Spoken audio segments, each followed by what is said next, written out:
12 years ago, the Democratic Republic of Congo, its neighboring countries, and South Africa signed the Framework Agreement for Peace, Security, and Cooperation for the DRC and the region to address the root causes of instability in this part of the continent. Today, it seems history is repeating itself, and the region is once again facing a major crisis, perhaps even more severe. Given the situation, can we still say the Framework Agreement remains relevant, or has it failed to meet its objectives? Une très bonne question, très pertinente, effectivement, dans ce contexte de crise. The Framework Agreement for Peace, Security and Cooperation for the Democratic Republic of Congo, DRC, and the region, initiated by the United Nations as a complement to the International Conference on the Great Lakes Region, IGLA Pact on Security, Stability and Development, was signed on February 24, 2013, in Addis Ababa, Ethiopia, amid a crisis in the region.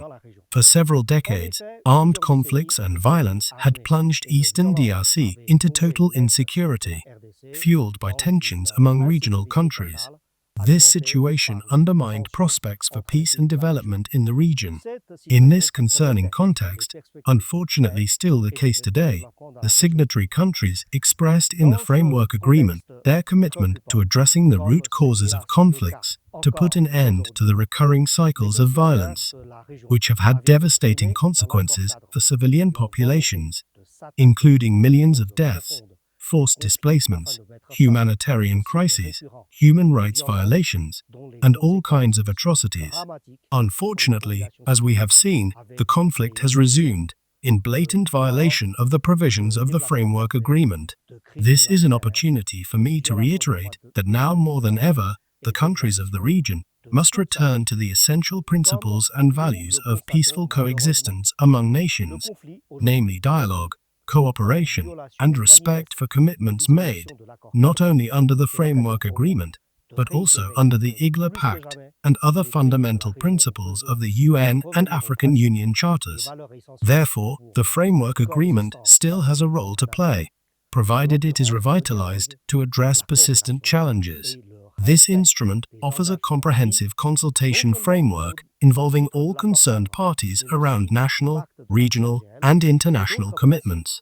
Its main objectives include addressing the root causes of instability, ending the activities of local and foreign armed groups operating in eastern DRC, and promoting respect for territorial integrity and regional cooperation mechanisms, including in natural resource management, with the goal of creating an environment conducive to sustainable peace and development in the Great Lakes region. Finally, with its threefold national, regional, and international dimension, the Framework Agreement provides a platform for dialogue and consultation on the legitimate concerns of the signatory countries, fostering peaceful coexistence in the region. This makes it a still relevant framework, not only to address the current crisis sustainably, but also to prevent future crises, provided that each signatory state upholds its commitments.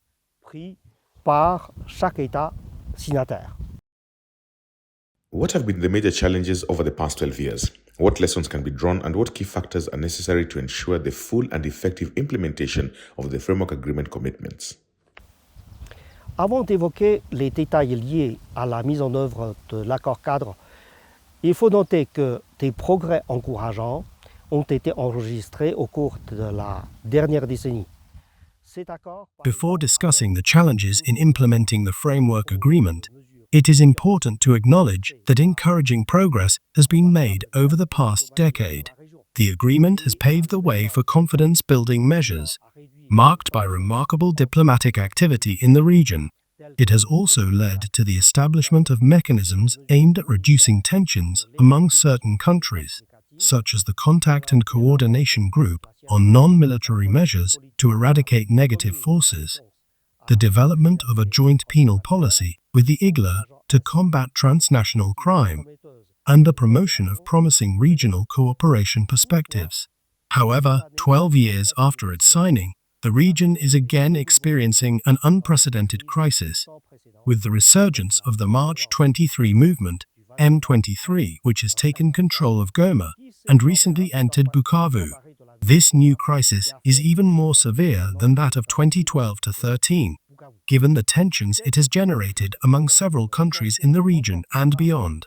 One of the key reasons for this crisis is the lack of political will among signatory countries to effectively implement the commitments made under the Addis Ababa Agreement. Additionally, other destabilizing factors, including persistent mistrust among some regional leaders, continued illegal exploitation and illicit trafficking of natural resources, the ongoing proliferation of armed groups in eastern DRC, and enduring impunity have further exacerbated tensions. Despite these challenges, they are not insurmountable and can be resolved through political dialogue. First, a greater sense of ownership of the framework agreement by the signatory states is essential to increase its chances of success in establishing stability and reconciliation in the region. Second, the concerned parties must demonstrate good faith and renewed commitment to ensure more effective implementation of their obligations under the framework agreement. It is in this spirit that heads of state of the signatory countries have expressed the desire to revitalize the agreement, aiming for collective engagement to better contribute to medium and long-term efforts to find a lasting solution to insecurity and instability in the region. A key lesson from the past decade is the significant contribution of civil society organizations, particularly women's groups, to the implementation of the framework agreement.